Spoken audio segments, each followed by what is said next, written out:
कि सरकार जनता के लिए उत्तरदायी खुद को नहीं समझ रही है। अगर जनता के लिए खुद को सरकार उत्तरदायी समझती तो इन छोटे छोटे लूपहोल्स को ठीक करती। जेपीएससी का आप चेयरमैन नहीं बनाते हैं, परीक्षाओं को आप समय पर नहीं करना चाहते हैं, सीजीएल में आपकी धांधली हो जाती है।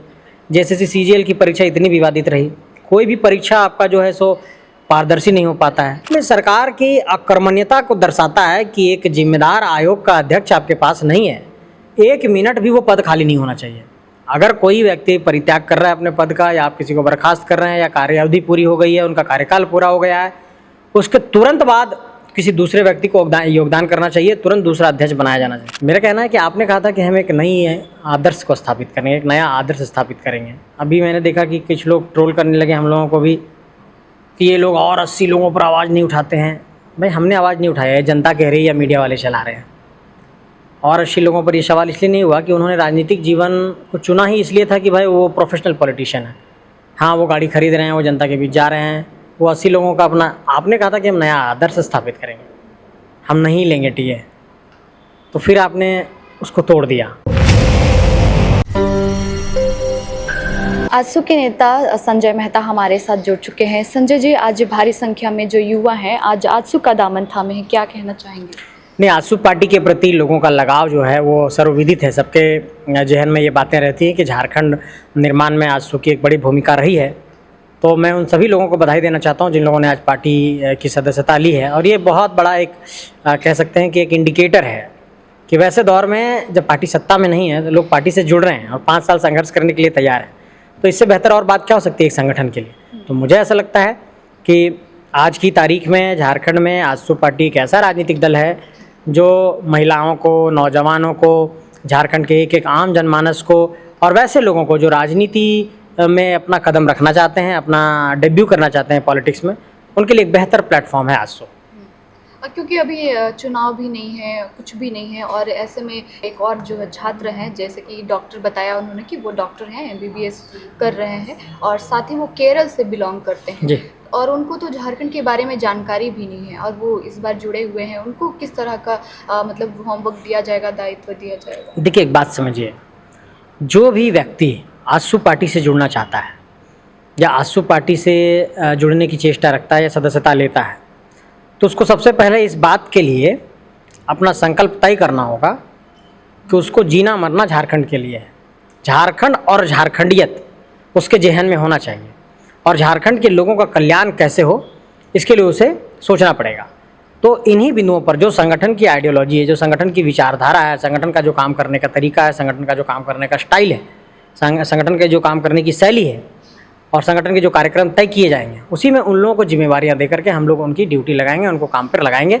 और निश्चित तौर पर इस बात को आप मान करके चलिए कि जिस तरीके से हम लोगों ने अभी प्रमंडल स्तर पर मीटिंग की है और कोल्हान और दक्षिणी छोटा नागपुर प्रमंडल की हम लोगों ने बैठक की और उत्तरी छोटा नागपुर प्रमंडल की बैठक भी 21 तारीख को होने वाली है। तो इस तरीके से तमाम जो हमारे संगठन के ज़मीनी स्तर के कार्यकर्ता हैं उनको टास्क देने का काम इन बैठकों के माध्यम से कर रहे हैं और फिर हम लोग जिला स्तर पर भी जाएंगे जी। अभी झारखंड में छात्राओं की स्थिति बहुत ज़्यादा मतलब खराब कह सके तो खराब है। जेपीएससी अध्यक्ष की नियुक्ति नहीं हुई। साथ ही कुछ दिन पहले जो छात्राएं हैं प्रदर्शन कर शव यात्रा भी निकाले हैं और भोज भंडारा भी किए, उस पर क्या कहेंगे? देखिए, JPSC Jharkhand public service commission, Jharkhand लोक सेवा आयोग एक ऐसी संस्था जो राज्य की प्रशासनिक व्यवस्था को चलाने वाले अफसरों को नियुक्त करता है, उनकी परीक्षाएं कंडक्ट करता है, वो संस्था है। और राज्य की प्रशासनिक व्यवस्था में आप अगर देखेंगे तो जैसे अगर प्रखंड स्तर पर, अंचल स्तर पर आप देखते हैं अंचलाधिकारी को, बीडीओ को, डीएसपी को, ये इससे नियुक्त होते हैं इन परीक्षाओं के माध्यम से। अब एक बात को समझिए कि एक ज़िले में एक डीएम बैठा है, वहाँ पर एक एसपी बैठे हैं, एक आईपीएस बैठे हैं, उसके निचले स्तर में काम करने के लिए उन्हें हैंड्स चाहिए, पदाधिकारी चाहिए, और वो पदाधिकारी राज्य स्तर के पदाधिकारी चाहिए। अब जब आपको राज्य स्तर की पदाधिकारी चाहिए तो जब आप मूल्यांकन कर रहे हैं तो देख रहे हैं कि एक पदाधिकारी पर अतिरिक्त प्रभार है, 2-2, 3-3 कामकाज वो संभाल रहे हैं। उससे करप्शन भी बढ़ता है, कामकाज भी सही से नहीं होता है और गवर्नेंस, सरकार जो डिलीवर करना चाहती है, सरकार जो पब्लिक को देना चाहती है वो समय से नहीं दे पाती है। तो इससे साफ तौर पर यह परिलक्षित होता है कि सरकार जनता के लिए उत्तरदायी खुद को नहीं समझ रही है। अगर जनता के लिए खुद को सरकार उत्तरदायी समझती तो इन छोटे छोटे लूपहोल्स को ठीक करती। जेपीएससी का आप चेयरमैन नहीं बनाते हैं, परीक्षाओं को आप समय पर नहीं करना चाहते हैं, सीजीएल में आपकी धांधली हो जाती है। जैसे सीजीएल की परीक्षा इतनी विवादित रही, कोई भी परीक्षा आपका जो है सो पारदर्शी नहीं हो पाता है। तो इतना जो विवाद है, इन विवादों को आप पट्टाक्षेप करिए। और जब छात्र ये कह रहे हैं कि जेपीएससी का चेयरमैन बनाइए, तो आप चेयरमैन क्यों नहीं बना रहे हैं? क्या कोई डील चलती रहती है क्या कि इतना करोड़ लगेगा तो चेयरमैन बनेंगे? क्योंकि सरकार में एक तरीके से, मैं साफ तौर पर बहुत जिम्मेदारी के साथ कह रहा हूँ, बहुत बचकाना बात नहीं कह रहा हूँ, जो भी आयोग है वहाँ पर जो चेयरमैन बनते हैं उसमें बड़े स्तर पर एक लेन देन है। इस बात को मैं आपके कैमरे के सामने कह रहा हूँ। और जो परीक्षाओं में भ्रष्टाचार पैदा होता है वहीं से पैदा होता है, क्योंकि वो अध्यक्ष सोचता है कि हम तो भाई आए हैं बहुत चढ़ावा चढ़ा करके, तो अब तो हम यहाँ राजा हरिश्चंद्र बनेंगे, तो नियुक्तियाँ अगर पारदर्शी तरीके से कर देते हैं तो हमने जो चढ़ाया उसका रिटर्न कहाँ से आएगा? तो वो रिटर्न निकालने के चक्कर में वो परीक्षाओं को करप्ट कर दे रहे हैं। ये झारखंड के लिए बहुत बड़ा नासूर है, इसको ठीक करने की ज़रूरत है, ये मैं कहना चाहता हूँ। क्योंकि छात्र आरोप भी लगा रहे थे कि काफ़ी संख्या में लोग वहाँ पे मौजूद थे और कह रहे थे कि जैक अध्यक्ष की नियुक्ति हो गई है, तो जेपीएससी अध्यक्ष की नियुक्ति क्यों नहीं होगी? क्योंकि छात्राएं बहुत परेशान नज़र आ रहे थे, साथ ही आंदोलन कर रहे हैं और नियुक्ति पत्र भी सौंपा गया था राज्यपाल को। आपने कहा कि मतलब झारखंड एकेडमिक काउंसिल के जब अध्यक्ष बन गए तो जेपीएससी का चेयरमैन क्यों नहीं बनाया जा रहा? बिल्कुल, ये एकदम सही सवाल है। देखिए, ये अपने आप में सरकार की अकर्मण्यता को दर्शाता है कि एक जिम्मेदार आयोग का अध्यक्ष आपके पास नहीं है। 1 मिनट भी वो पद खाली नहीं होना चाहिए। अगर कोई व्यक्ति परित्याग कर रहा है अपने पद का, या आप किसी को बर्खास्त कर रहे हैं, या कार्यावधि पूरी हो गई है, उनका कार्यकाल पूरा हो गया है, उसके तुरंत बाद किसी दूसरे व्यक्ति को योगदान करना चाहिए, तुरंत दूसरा अध्यक्ष बनाया जाना चाहिए। एक संस्था जिस पर बहुत बड़ी जिम्मेवारी है। अब आप बताइए कि जब अभी यहाँ अध्यक्ष नहीं है तो अगर वहाँ पर कुछ गतिविधियाँ होती है, उसकी जिम्मेवारी कौन तय करेगा? उसकी अकाउंटेबिलिटी कौन लेगा? उसके लिए उत्तरदायी कौन होगा? उस आयोग के अंदर आज की तारीख में अगर एक छोटा सा डॉक्यूमेंट का भी हेरफेर होता है, उसकी जिम्मेवारी कौन लेगा? ये अकाउंटेबिलिटी कौन लेगा? ये उत्तरदायित्व कौन लेगा? इसका मतलब कि आप उपहास बना दिए हैं किसी संस्था को। ये अपने आप में मतलब लोकतांत्रिक व्यवस्था में, वेलफेयर स्टेट में किसी सरकार के लिए कितनी शर्मिंदगी की बात है कि जो सरकार को चलाते हैं, जो योजनाओं को धरातल पर उतारते हैं। मान लिया जी, सरकार ने कहा कि हम मैया सम्मान की योजना देंगे। मैया सम्मान की योजना के लिए सरकार ने कहा कि लाभुकों का चयन होगा। लाभुक कैसे चयन होंगे? वो फॉर्म भरेंगे, और वो फॉर्म भरेंगे तो भाई अपने मुखिया के पास जाएंगे, वो ब्लॉक के रास्ते से आएगा। तो जैसे ही ब्लॉक के रास्ते से आएगा तो ब्लॉक में वहाँ पर बीडीओ रहेंगे। तो क्या झारखंड में जो बीडीओ हैं हमारे, ब्लॉक डेवलपमेंट ऑफिसर, प्रखंड विकास पदाधिकारी, तो प्रखंड विकास पदाधिकारी कहाँ से बन करके आया? जेपीएससी से बन करके आया। तो वही जेपीएससी का आपके पास चेयरमैन नहीं। इस चेन को समझिए। तो इसका मतलब कि आप अपने उत्तरदायित्व से भाग रहे हैं।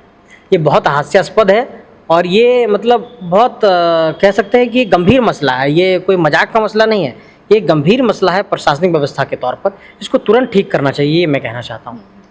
एक सवाल और पूछना चाहूँगी। डुमरी विधायक जयराम महतो जो ज़मीन से जुड़े हुए व्यक्ति हैं, उस संगठन से आप भी जुड़े हुए थे पहले, और अभी वो गाड़ी खरीदे हैं, और वो साथ ही कहते हैं कि विधायकी हम जेब में रखते हैं, और मंत्रियों के लिए बंगलो बनाए जा रहे हैं, उस पर भी काफ़ी वो बोलते हैं कि क्यों बनाया जा रहा है, ज़मीन से जुड़े हुए क्यों नहीं रहते? जैसे हम जनता दरबार लगाते हैं, लोगों की बातें सुनते हैं, तो अभी वो गाड़ी खरीदे तो क्या आगे वो बंगलो भी खरीदेंगे? क्या कहेंगे?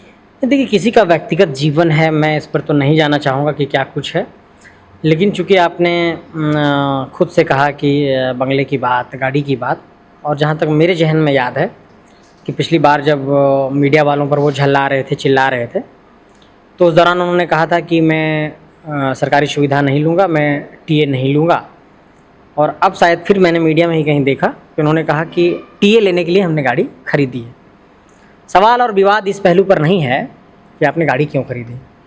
मैं सभी चैनल वालों को कह रहा हूँ, ठीक है, आप पूछ रहे हैं तो मैं जवाब दे देता हूँ। हालांकि मेरी कोई ऐसी इच्छा नहीं थी कि आप खरीदिए गाड़ी, बहुत बेहतर, पोर्शे खरीदिए, लैम्बोर्गिनी खरीदिए, जितनी महंगी गाड़ियाँ हैं, BMW, मर्सिडीज, जो भी खरीदना है आपकी क्षमता है। अब आप सक्षम हो चुके हैं, खरीद सकते हैं। मेरा कहना है कि आपने कहा था कि हम एक नई आदर्श को स्थापित करेंगे, एक नया आदर्श स्थापित करेंगे। अभी मैंने देखा कि कुछ लोग ट्रोल करने लगे हम लोगों को भी कि ये लोग और 80 लोगों पर आवाज़ नहीं उठाते हैं। भाई, हमने आवाज़ नहीं उठाया है, जनता कह रही है या मीडिया वाले चला रहे हैं। और 80 लोगों पर ये सवाल इसलिए नहीं हुआ कि उन्होंने राजनीतिक जीवन को चुना ही इसलिए था कि भाई वो प्रोफेशनल पॉलिटिशियन है। हाँ वो गाड़ी खरीद रहे हैं, वो जनता के बीच जा रहे हैं, वो 80 लोगों का अपना, आपने कहा था कि हम नया आदर्श स्थापित करेंगे, हम नहीं लेंगे टीए, तो फिर आपने उसको तोड़ दिया। तो फिर मत कहिए, खरीदने पर आपत्ति नहीं है, कहिए मत ना, ये मैं कहना चाहता हूँ। तो इससे क्या एक बात सामने आया कि जैसे ही विलासिता को भोगने का मौका मिला तो पहला कदम हमने बढ़ा दिया। इसका मतलब ये है कि हम वैचारिक तौर पर स्थायित्व तो नहीं रख पा रहे हैं, हम अपने कहे पर टिक नहीं पा रहे हैं। अब इस बात पर लोग हमको ट्रोल करने लगेंगे, लेकिन मैं उन साथियों से ये कहना चाहता हूँ कि आप बिल्कुल ट्रोल करिए, हमको स्वस्थ आलोचना करिए, जितनी बुराई मेरी कर सकते हैं, जो भी आपको सही लगे, उचित लगे, मेरी आलोचना करिए, लेकिन एक बारगी इन बातों पर सोचिए भी कि क्या सिर्फ गाली देने से कोई सच्चाई छुप जाएगी। ये बात तो सच है कि आपने ऐसा कहा था, और ये बात सच है कि आपने अब ऐसा किया है, तो फिर गलत कहाँ हैं हम लोग।